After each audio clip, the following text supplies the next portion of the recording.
कौन से देवता की पूजा करने से क्या प्राप्त होता है। अब मैं तुम्हें बताता हूं कौन से देवता की पूजा करके किसको क्या प्राप्त होता है।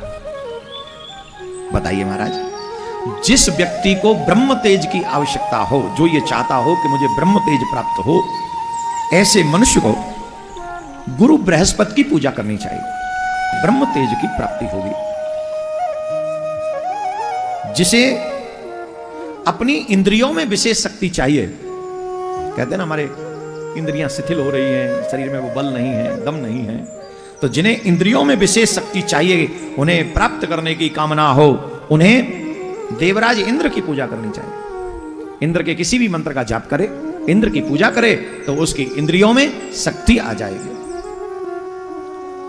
और जिसे संतान की प्राप्ति हो, जिन्हें संतान प्राप्ति की इच्छा हो, क्योंकि काफी लोग ऐसे हैं जिनको गृहस्थ में तो गए हैं पर उनको संतान की प्राप्ति नहीं हुई है, और जीवन भर एक कष्ट तो रहता ही है कि एक संतान, एक पुत्र हो, एक ही हो पर हो।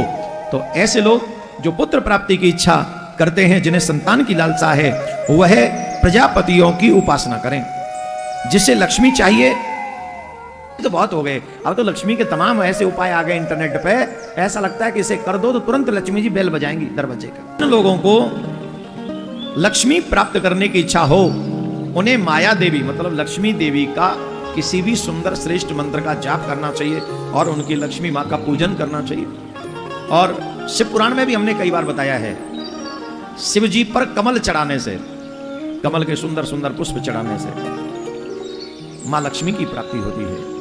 बहुत सुंदर, हमारे काफी भक्त चढ़ाते भी हैं जब शिव पुराण की कथा होती है। और जो प्रभावशील पुरुष वीरता को प्राप्त करना चाहते हैं, उन्हें रुद्रों की पूजा करनी चाहिए, उन्हें रुद्रों की उपासना करनी चाहिए। जिसे बहुत अन्न प्राप्त करने की इच्छा हो, वह अदिति का पूजन करे। जिसे स्वर्ग की कामना हो, वो अदिति के पुत्र देवताओं का। जिसे राज्य की अभिलाषा हो, वो विश्व देवों का। और जो प्रजा को अपने अनुकूल बनाने की इच्छा रखता हो, उसे साध्य देवताओं की आराधना करनी चाहिए। आयु की इच्छा रखने वाले मनुष्यों को अश्विनी कुमारों की पूजा करनी चाहिए।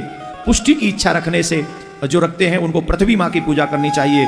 जो प्रतिष्ठा की चाह रखते हैं, उन लोगों को माता पृथ्वी की पूजा करनी चाहिए, आकाश की पूजा करनी चाहिए। सौंदर्य की चाहना रखने वाले लोगों को गंधर्वों की उपासना करनी चाहिए। जी में श्री सुखदेव जी महाराज ने कही है, और वेद व्यास जी महाराज बता रहे हैं, जिनको सुंदर पत्नी, और सुंदर कहाँ मिलाई 44 साल की उम्र में यार, जाए जैसी मिल जाए वैसी ठीक है, पर फिर भी यहां लिखे, जिन्हें पत्नी की प्राप्ति के लिए भाव रहता हो, उन्हें उर्वशी की उपासना करनी चाहिए। उर्वशी एक अप्सरा का नाम है जो स्वर्ग में है।